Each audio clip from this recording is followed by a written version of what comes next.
Thank you. Welcome to my talk about the fairy tales of API deployments. My name is, as mentioned, Daniel Kocot. I'm working for Codecentric in Germany. And if you would like to get in touch with me, just use the email, Twitter, LinkedIn stuff. At the end of the talk, I will share also a link where you'll find more information about what I talked in the next time. So please stay with us here and enjoy the talk about the fairy tales of API deployments. Yeah, once upon a time, there was an idea, and the idea was API management. So a lot of people thought about it would be great to talk about API management and put tools into the market and then bring some sort of joy to the people and help them to evolve their programs and learn a lot about it. And when you look at a typical life cycle of API management, it's really complex. So we have two parties involved, providers, consumers, and they work with each other, hopefully. Sometimes they work against each other, but this is something we wouldn't like to spot on now. So we are more on the focus of the real idea of API management. And when there was the idea, the people of Gartner brought up another idea of full lifecycle API management. And what happened to the market was that all vendors in the market of these API management solutions claimed that their solution is full lifecycle. And now the important question, what does full lifecycle actually mean when we think about APIs? At first, we are writing API definitions not from scratch. And we should use an API design library. We should lint or validate our API definitions from the beginning of the writing process. We should think about using contract, content, variation, integration tests. And we should deploy API definitions to specific targets. And in the end, we need something to automate things. So we want to use pipelines. And overall, we have to think about observability. And when you look at all the bullet points here, you see that it's a lot when we talk about full life cycle. And no matter what, there is no real solution for full life cycle available in the market. So all the solutions available can't cover the full life cycle because parts of this full life cycle are so specific that you can't handle it with one tool. So there's no one size fits all solution in the market really available. But we stop now and get one step back. And we want to focus on API deployments. And you had in the title that I want to talk about fairy tales. And here is the first one. Write code first, then generate the API description by the pipeline. What? When we think about APIs, is this a good move actually? Maybe we should find out now that it's not. So first of all, when you think about APIs, we should think about setting our mindsets to API first. So the API is the first and most often the only interface to users of an application. API comes first, so the definition comes first. We don't think about the implementation, we just focus on the API. And the API is described or even self-described. When we go further, we could also think about an API as a digital product. And we should consider Open API and async API if we are talking about event-based APIs. Both of these specifications use references. So we can use these references on a local base, we can use it remote, we can use a URL type. So we are able to set a first goal establishing guidelines in the design library. So by using the specification and this part of references, we are able to establish guidelines on the one hand, based on the specification, and with references, we are able to build a design library, which will help us a lot to evolve in the space of APIs. And then there's a second part we have to look after. It's the use of open API extensions, or so-called X objects, to handle own or vendor needs. So what do we talk about? This is the part where I can configure something which is needed to bring value to the other parts of the deployment, actually. So I have the possibility to say X minus vendor minus X minus, and I can define properties. These properties are supported at the root level, at the info level, paths, operations parameters, responses, tags, security schemes. With this, we are now able to really do a thing of configuration by these open API extensions. So we can configure cross-cutting concerns and org-specific needs with open API extensions. So in the end, there is no need of really starting code first. So we can really focus on the things, starting API first.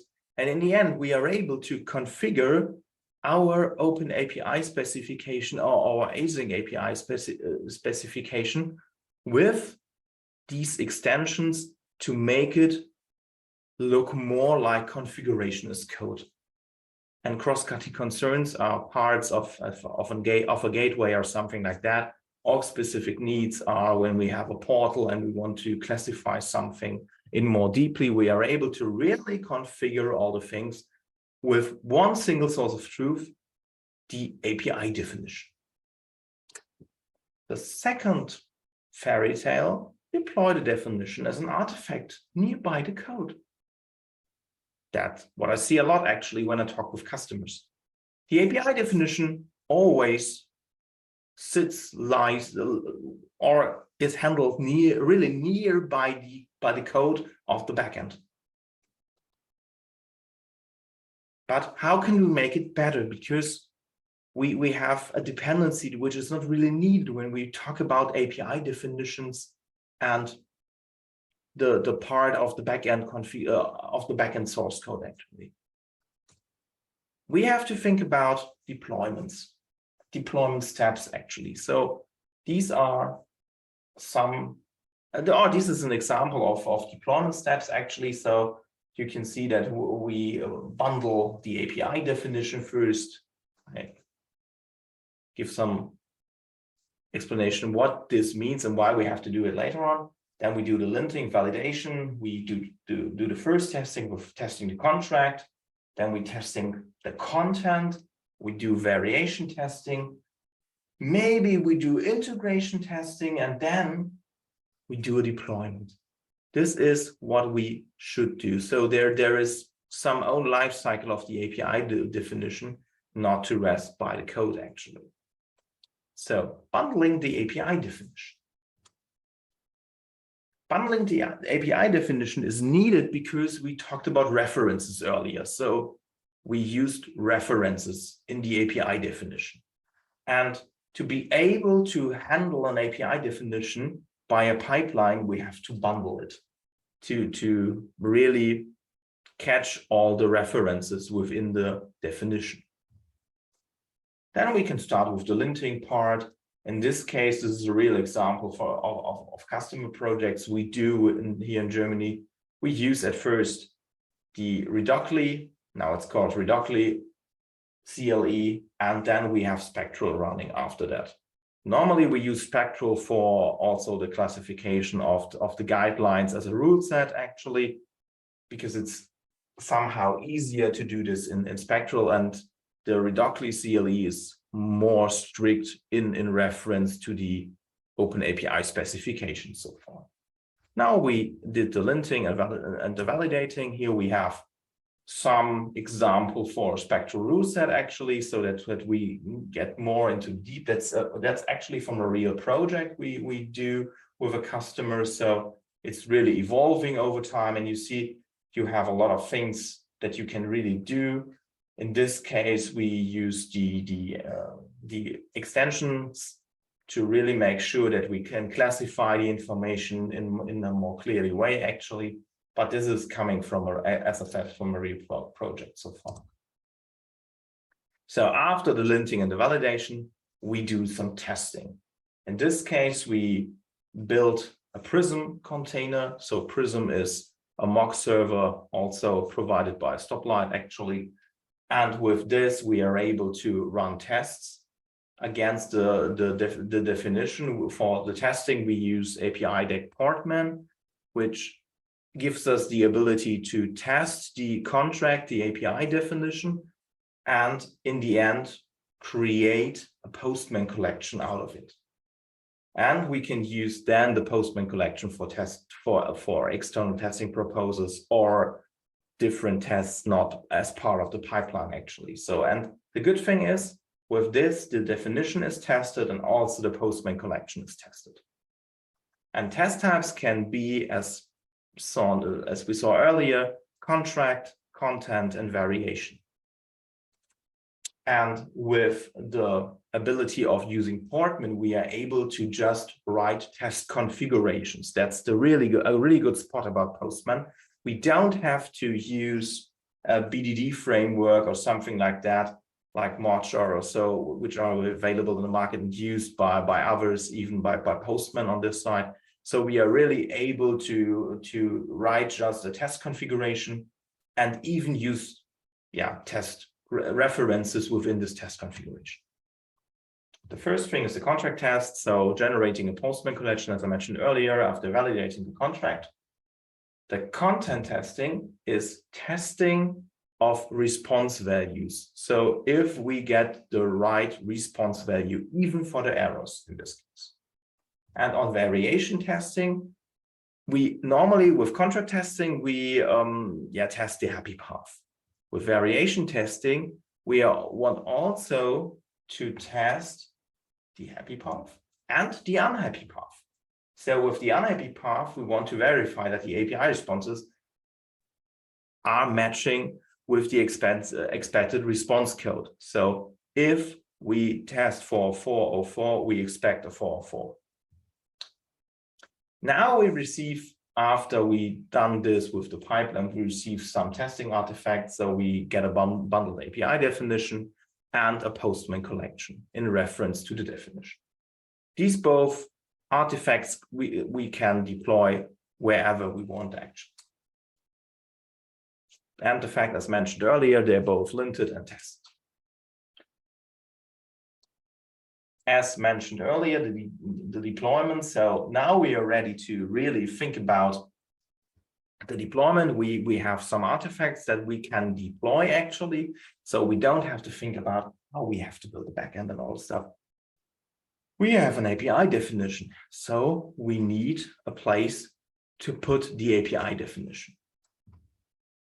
So we can push the API definition directly, or we have to convert the API definition to some configuration as code, because some gateways in the world we are living in use configuration as code over the direct push of an open API definition. Now we learned that there are two fairy tales. Now here we are at the end of the fairy tales. Every service has its own Swagger UI representation of the corresponding API, and that's the normal fact when you talk to Java developers and they're using Spring Boot or something like that. They always have the Swagger UI running in the background. So if you are a little bit noisy somewhere in projects, you can always find a Swagger UI. It would be good to have a look at it, but is this really needed? Where should I put the representation of the corresponding API? And with that, what we heard earlier and saw on the deployment stage, we can think about deployable infrastructure based on the definition. What does that mean? So normally when we talk about infrastructure in API architectures, we think about gateways, we have portals, which are really part of an architecture. We talk about hubs, they are also there. Then we have a registry or registries available, so more technical. Let's have a look what this means for these infrastructure components. So with a gateway, we have the possibility to manage and secure the API. This is a real infrastructure component. Normally, a gateway is highly configurable and governed by guidelines and automated deployments. When we look at a portal, it stands mostly beside a gateway as a separate component. Also, one portal for several API gateways could be possible. When you talk with gateway vendors, they see it sometimes different because it depends on the license model. Configuration of this portal should be also done by a separate pipeline. Hopefully, you have a portal which is fully configurable by having a pipeline, actually. When we look at a hub, it's actually on a higher level than the portal. So normally in an umbrella style or something like that.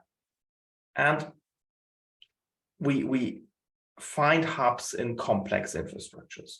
So mainly when there are a lot of gateways available from different types, different vendors actually, triggering different needs. Maybe this is a good spot to think about a hub actually. And a hub is a first step towards an internal developer platform. So we are hitting somehow platform engineering, the new term to be actually. And this is really interesting to think about, that a hub is nearly a first step towards this internal developer platform. Then we have at last the registry, which stores artifacts like API definitions, data models, or whatever we actually need. And it's similar to schema registries we actually know from Kafka or any other architecture component which needs a schema registry so far. And this registry supports, again, the idea of an internal developer platform. So it's really focusing on the developer side. It could also be interesting for business users, but then you need another representation to make sure that a business user really understands what, or business consumer understand what he or she can really do with an API. But in reference to a hub, it's really more technical. So when we have a registry, we are on a highest level to really talk about API presentation or storage of an API. So it's really more on the technical side.